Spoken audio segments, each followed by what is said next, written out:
My name is James Darby.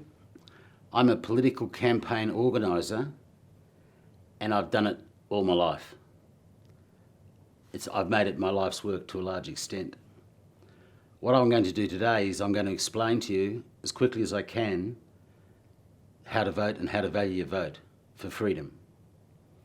I did write a 10,000 word document titled Value Your Vote, and I have done a number of videos which explain the voting system and the perfectness of the preferential voting system. What I'm going to do now is make it very brief in the hope of promoting you to see those videos I've done and to read the 10,000 word document titled Value Your Vote.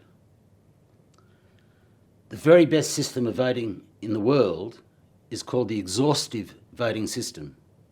The exhaustive voting system is when you have, say you've got 5 candidates standing and the ballot is taken.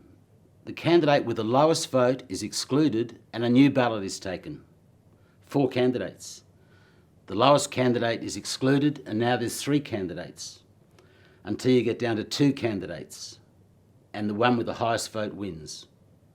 The reason that's impractical in a federal election or a state election is because we fortunately allow more than 2 candidates.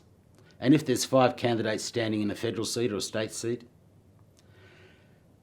the preferential voting system, which is wrongly named, it's not compulsory to vote, it's compulsory to take a ballot paper. What's perfect about the preferential voting system is when every box requires a number for the vote to be valid. The exhaustive system is the long arm of the preferential voting system. The preferential voting system saves having 5 elections. You have 1 election and you use the exhaustive system by preferencing. And you preference last the person you like the least, and you preference 1 the person you like the most.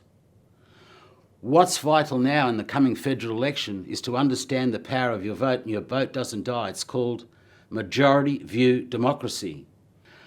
Right now, to explain the preferential voting system simply, if you have 100 people voting and 1 person gets 35% of the vote, and 1 person gets 32% of the vote, and 1 person gets 33% of the vote, one should ask the question, who's entitled to win? Is it the 35% person?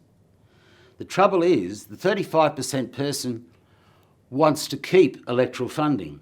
Electoral funding costs Australian taxpayers around about $100 million a year to pay candidates cash money for the votes they got. 1 candidate likes it because he's got a big party.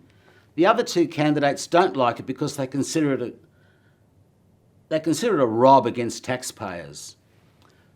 1 got 32%, 1 got 33%. If they preference each other, they've got a total of 65% against the 35%. So who should win the election?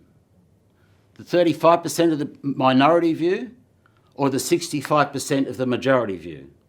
That's the perfectness of preferential voting.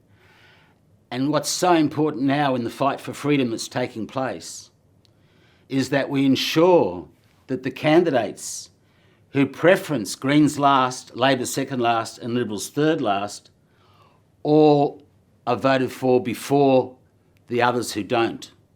If we're going to have a free party, a freedom candidate who is going to restore our freedoms and stop shutting us out from our family and from our livelihood and forcing us into a slave state, we've got to make sure that every person, every one of us understands when you're filling in your ballot paper, you go Greens last, Labor second last, Liberals third last in principle, and you preference from the top those 4 or 5 or 6 candidates who are all saying Greens last, Labor second last and Liberals third last. And you choose from those people and may the best man or woman win for freedom.